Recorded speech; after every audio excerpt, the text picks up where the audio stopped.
दिनांक 1 मे रोजी संध्याकाळी 6:30च्या दरम्यान औंध रावेत रोड जो आहे त्यावरील जी पार्क स्ट्रीट सोसायटी आहे त्याच्या समोरच्या ओव्हरब्रिजवर यातील इसम नामे रेहान शेख याचा धारदार शस्त्राने खून केल्याबाबतची माहिती प्राप्त झाली.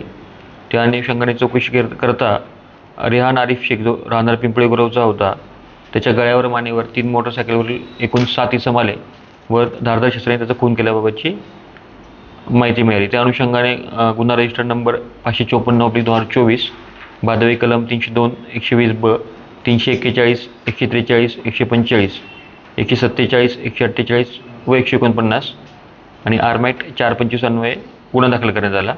त्याच्यामध्ये सर्व पिंपरी चिंचवड पोलीस आयुक्तालयातील गुन्हे शाखेची सर्व टीम्स प्लस पोलीस स्टेशनची तपास पथकाच्या टीम यांनी मेहनत केली आणि त्यामध्ये आरोपी नामे ऋतिक दिलीप चव्हाण राहणार दोरे चाळ जुनी सांगवी, प्रेमप्रकाश मोरे राहणार चितोळेनगर जुनी सांगवी, दीपक कोकाटे राहणार पिंपळे गुरव पुणे, ओमकार शेंडगे राहणार दापोडी पुणे असे 4 आरोपी निष्पन्न करून त्यांना सदर गुन्ह्यामध्ये अटक करण्यात आलेली आहे.